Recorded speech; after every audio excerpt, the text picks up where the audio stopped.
Living 1951. Again, we turn to the files of Radio Free Europe. Listen. Here is Mr. Ilya Grusin.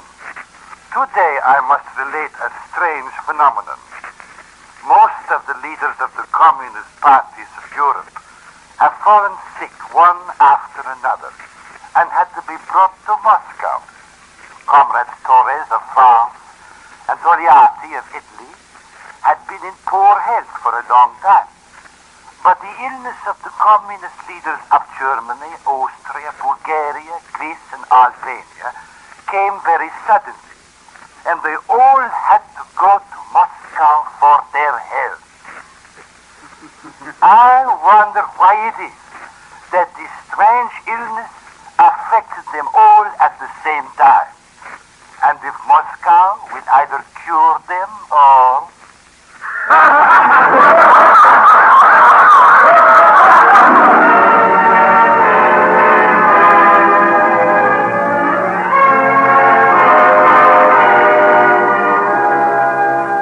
Living 1951. This is another in the new series, What Do They Think of Us? Exploring the opinions of the peoples in the countries behind the Iron Curtain.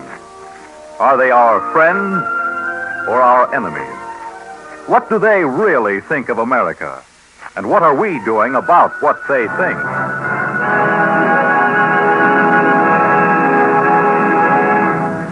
Here is your narrator, Ben Grauer. Greetings, America. Behind the Iron Curtain that encloses the 6 European nations we know as the satellite countries lives some 71 million men, women, and children.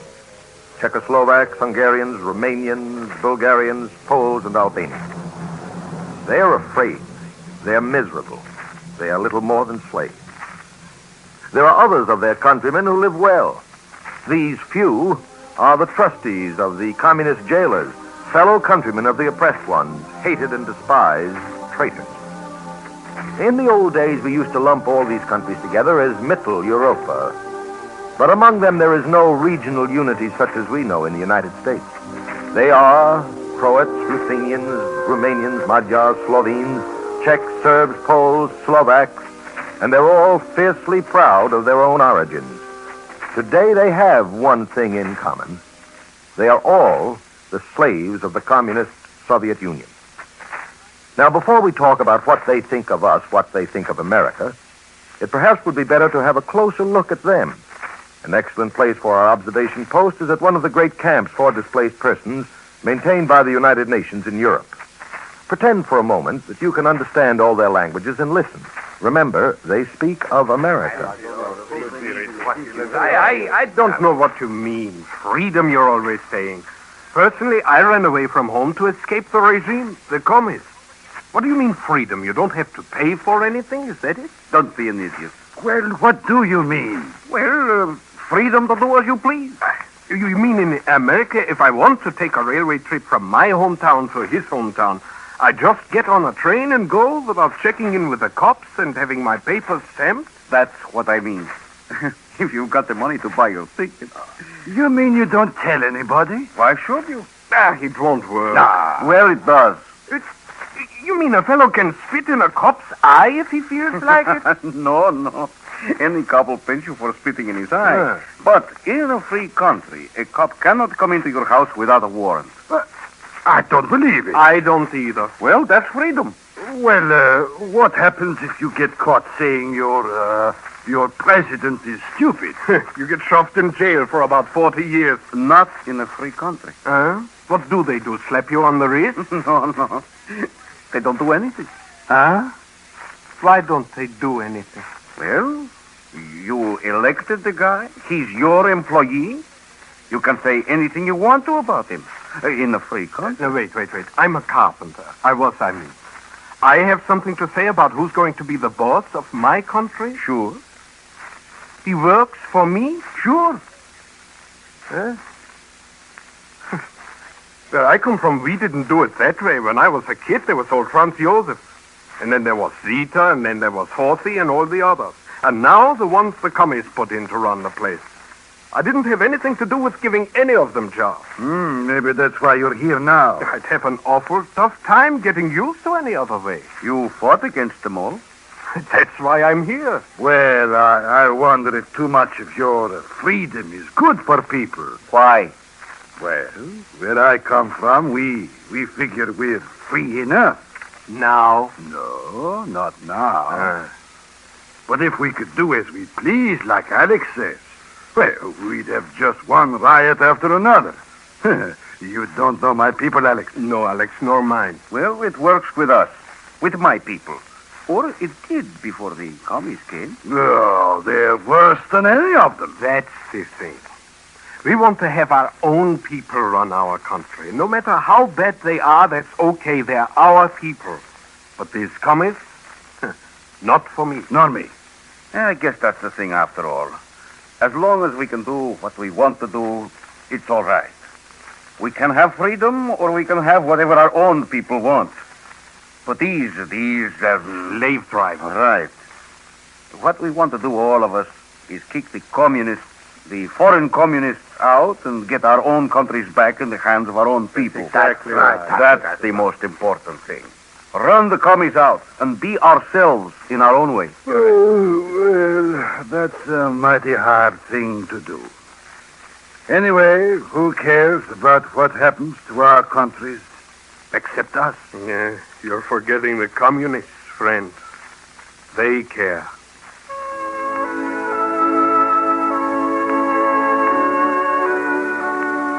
That's mostly what they think of. I guess if we were in their spot, that's what we'd be thinking of. Freedom. Our own brand of freedom. The freedom to do what we want to do. That's what they're thinking of, and what they think of us comes out of that. Can we help them? Will we help them? How will we help them? But we Americans are not in their spot. God willing, we shall never be. So let's explore what they're thinking a little more. Just the other day, at its soon-to-be-open station in Munich, Radio Free Europe recorded the plain talk of a man who just escaped from one of the Iron Curtain countries. His thoughts are quite illuminating. I think that what I have to say reflects the opinion of a great many of my people, the intellectuals as well as the workers, the ones who have given deep thought to this matter. Now, we hate communism, those of us who have not been deceived, those who have not agreed with the communist idea. But unless America, the United States, helps us now, the time will come when our relative positions will be vastly changed.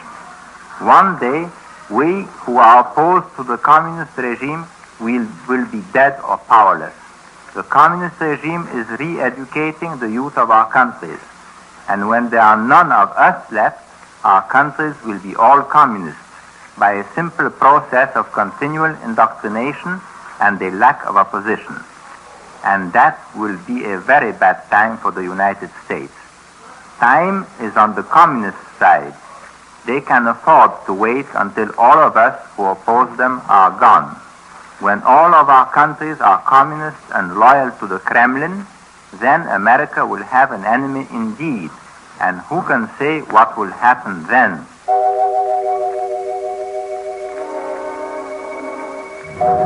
Here is an excerpt from a letter smuggled out of Hungary, which was received at the famous Box 6220 in Munich, maintained by Radio Free Europe.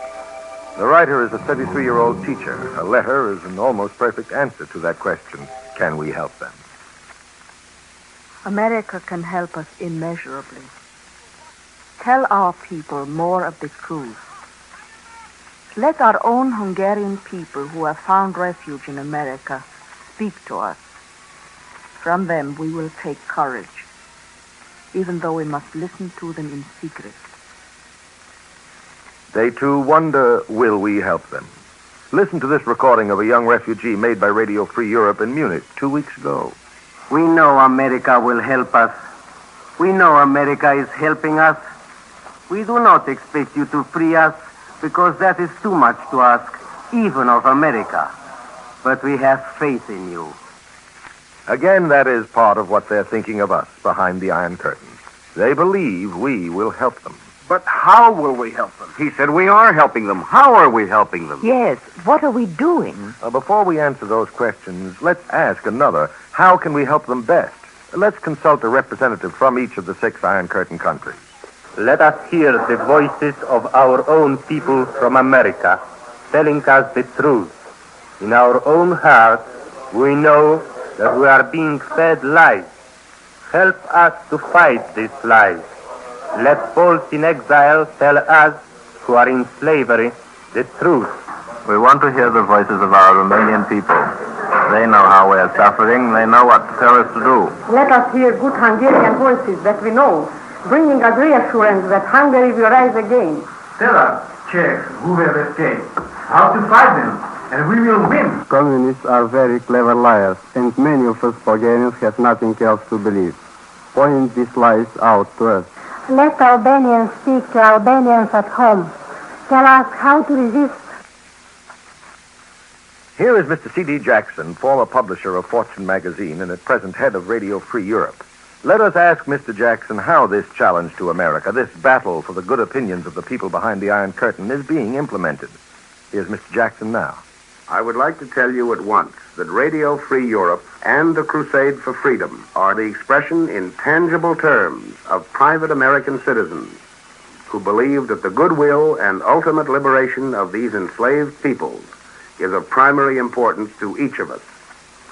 They don't want us to tell them how much better off things are here in America. This they know. Nor do they want to hear empty denunciations of communism. Many of them know that the United States is sympathetic to their desire to return to their own kind of national freedom. But many others are suspicious. They've been taught those suspicions by the only means of information available to them, Radio Moscow and the controlled radio stations in their communist-dominated countries.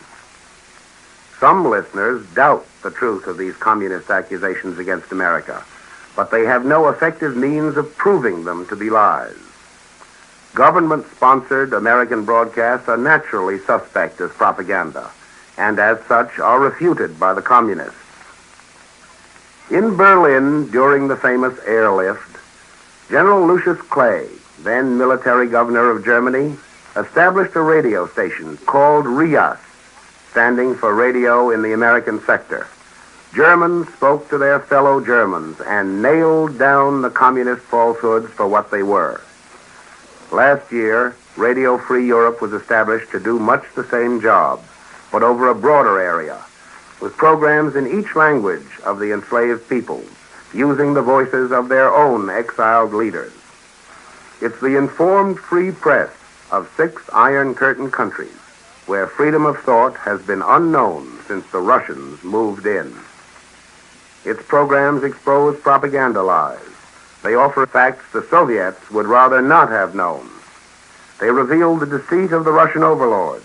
They give homely advice and encouragement to those who despair. Every day, Radio Free Europe tells its listeners on the other side of the curtain that these broadcasts are made possible by millions of United States citizens who are anxious for them to hear the truth. I'm happy to announce that Radio Free Europe will soon be expanded. A powerful new station in Munich will more than double its present effectiveness. Every American who took part in the crusade can be proud of his contribution in strengthening this voice of freedom. The smuggled letters that we are receiving from listeners give ample proof that Radio Free Europe is getting through.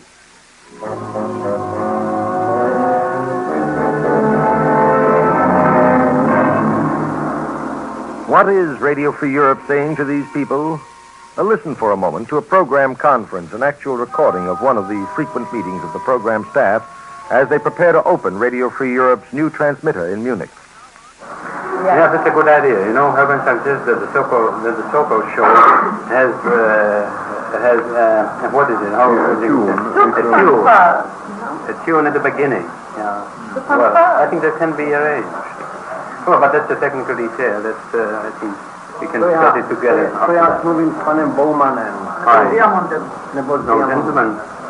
I think I have certain difficulties with the Inside USA program. I wasn't much pleased with the script as it was written. I think there was too much general politics, and that will be handled in the international commentary. I think we should better take care for things that won't be in the international commentary. But I don't know how is it. How is that? I think there's an excellent material.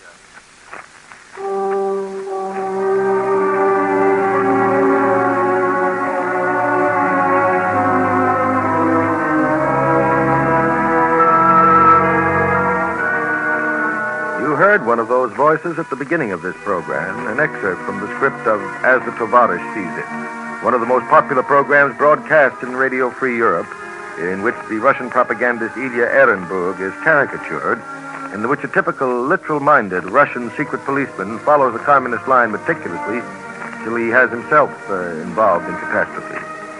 Now pretend for a moment you're a Hungarian listening, perhaps at the risk of your life, to an exiled Hungarian speaking on another Radio Free Europe program, this one which is broadcast from Frankfurt, called From Official Soviet Sources. You'll hear it first in Hungarian, then in translation. Beszéljünk elsősorban arról a békevédelmi törvényről, melyet a Our first item is the so-called law in defense of peace, passed by the Supreme Soviet. Here is the official text. Quote, the Supreme Soviet decrees. First, to consider that war propaganda, whatever its form, is a most grave crime against humanity. Second, to prosecute persons guilty of war propaganda and try them as having committed a grave penal offense. Unquote. The penalty for this offense is 25 years imprisonment. Kedves hallgatóink, kik hát azok a háborús propagandisták? Now, listeners to Radio Free Europe, who are the war propagandists or warmongers in the Soviet Union that are to be punished under the new law? The real warmongers are not just ordinary people.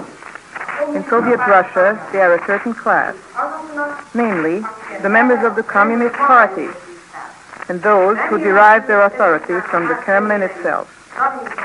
May we, then, expect the leaders of the party, from Comrade Stalin down, to discontinue their propaganda for war. Ez az úgynevezett békevédelmi törvény, mely nem vonatkozik the so-called law in defense of peace, which cannot touch the big Soviet warmongers, but which points the finger at alleged warmongers in other countries, is itself just another monstrous piece of war propaganda, which undermines the cause of peace.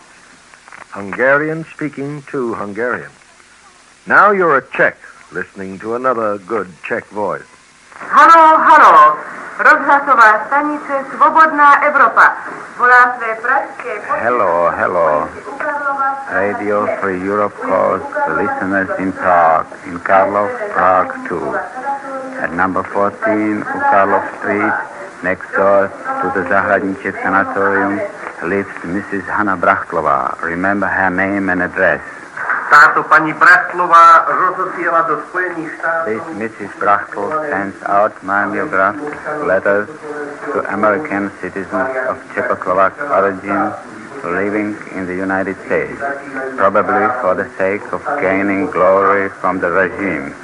These letters start with news about Stalin's celebrations in Czechoslovakia, but then one cannot think of communist letter starting with anything but an unsavory eulogy of the most celebrated man of genius and general who defeated the Nazis. Vánoční nákup byl báječný, píše pani Brachtlová. Business at Christmas was excellent, writes Mrs. Brachtlova. Everyone was satisfied, and after a year's work, could buy almost anything his pocketbook could pay for. You remember well what last Christmas was like. What could your pocketbook pay for? Now you're a Bulgarian, hoping that no one will overhear your radio as you listen surreptitiously to Radio Free Europe.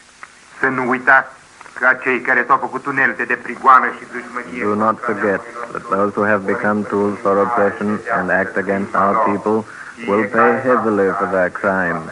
For every deed there is a retribution, and this time the judgment will be harsh. Find the means to spread this news to as many as possible, for it is for the good of all to know what tomorrow will bring. You're a Romanian.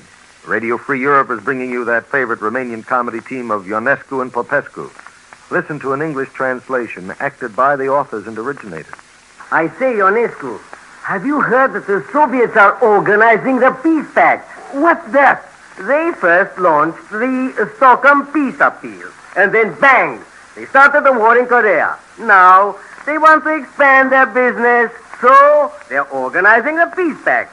And who's going to be on this peace pact? I understand that only liberated countries. Which countries do you mean, Popescu? Russia, China, Romania, Czechoslovakia, Bulgaria, Poland, Hungary, Latvia, Lithuania, Estonia. Just wait a moment, Popeka. Do you mean to say that those countries are liberated? Certainly. I said liberated. Liberated countries, not free countries, you idiot. Oh, Popescu dear. If this liberation business lasts much longer, we are all going to starve. You're Polish.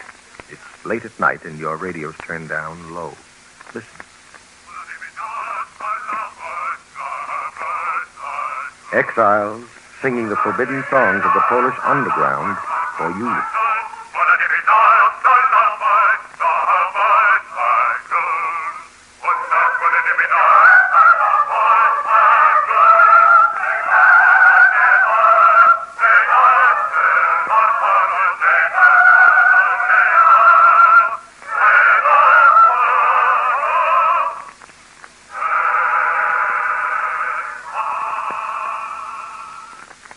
And what is the net result? What is accomplished by all these radio programs, more than 100 of them a week, beamed to the 71 millions who exist behind the Iron Curtain under the brutal hands of the communist jailers? Do they think any better of us? Are we influencing their opinions? Communications that we receive at the offices of Radio Free Europe indicate that we are influencing their opinions of America. Letters are smuggled out, and almost always they reach us. They are never signed with the sender's real names. If they are caught communicating with the outside, their punishment is quick and terrible. I will read you part of a letter which arrived last February from Hungary. Although you do not say so, we know, we who listen, that the great American people are behind the wonderfully encouraging programs we hear. Can you somehow express to them our deep gratitude for their much-needed help?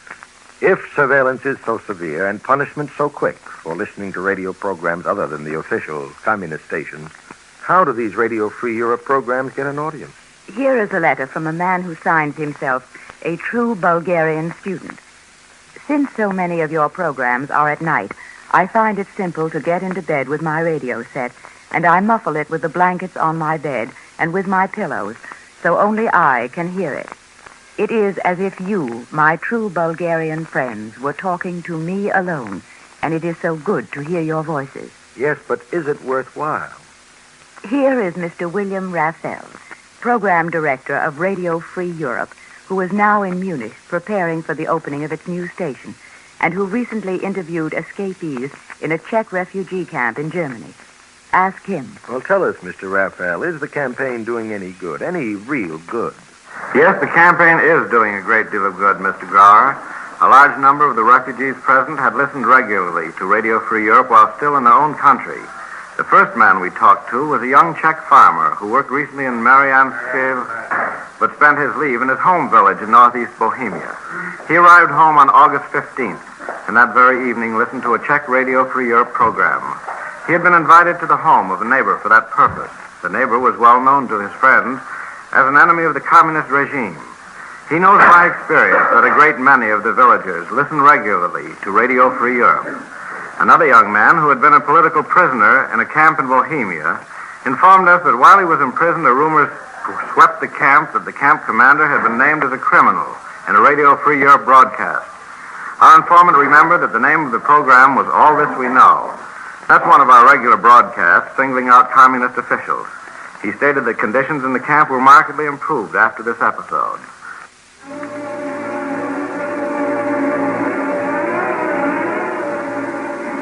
And throughout the length and breadth of the Iron Curtain countries, the 71 millions of oppressed people are listening to Radio Free Europe. Vă vorbește Radio Europa Liberă.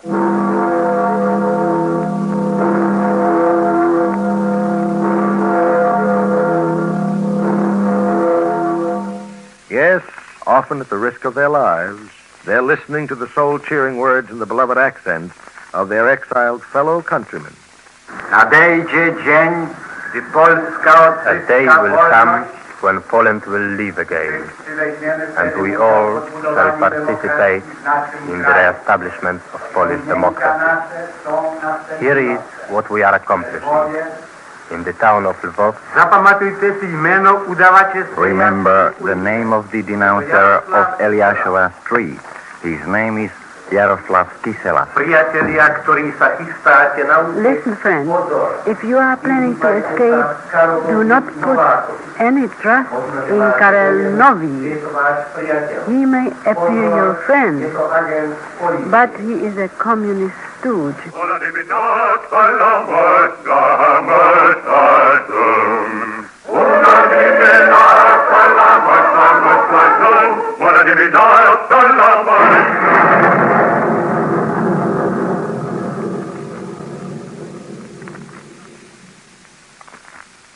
If you are worried about what your opposite number in Czechoslovakia or Bulgaria or Romania, in Albania or Poland or Hungary is thinking of you, let us listen to the words of one of them who set down these words on paper and, risking his life to tell you, sent this message secretly to Box 6220 in Munich, maintained for such secret correspondence by Radio Free Europe.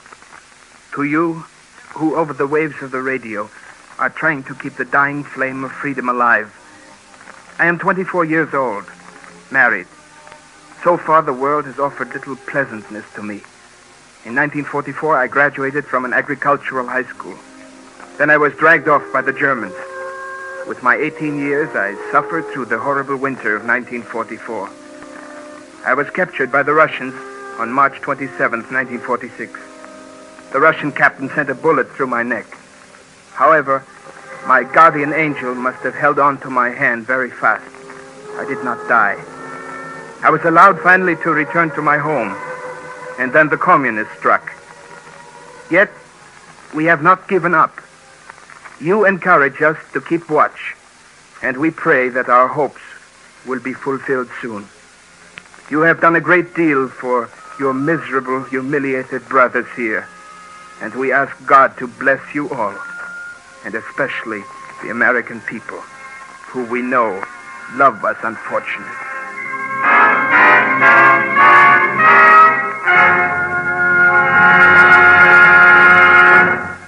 This was the second program in the new Living 1951 series entitled, What Do They Think of Us?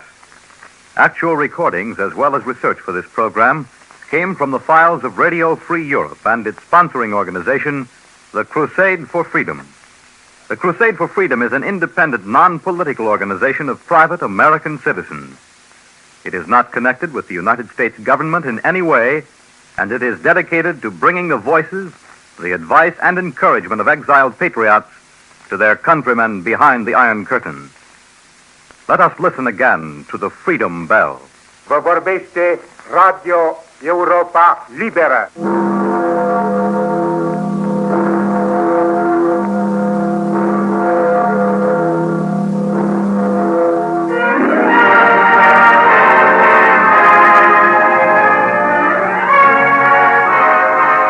Next week at this time, Living 1951 brings you the third in a series of 3 programs entitled, What Do They Think of Us? And devoted to a first-hand study of the people imprisoned behind the Iron Curtain. The recorded voices you have heard are those of real persons and were furnished to Living 1951 by Radio Free Europe. Living 1951 was produced by Wade Arnold, directed by Ken McGregor, and written by Willis Cooper. Your narrator was Ben Grauer. Featured in tonight's cast were Bryna Raeburn, Ethel Everett, Ivor Francis, Ross Martin, Jack Lloyd, and Luis van Rooten. This is Fred Collins speaking. Tonight, hear Herbert Marshall as the man called X on NBC.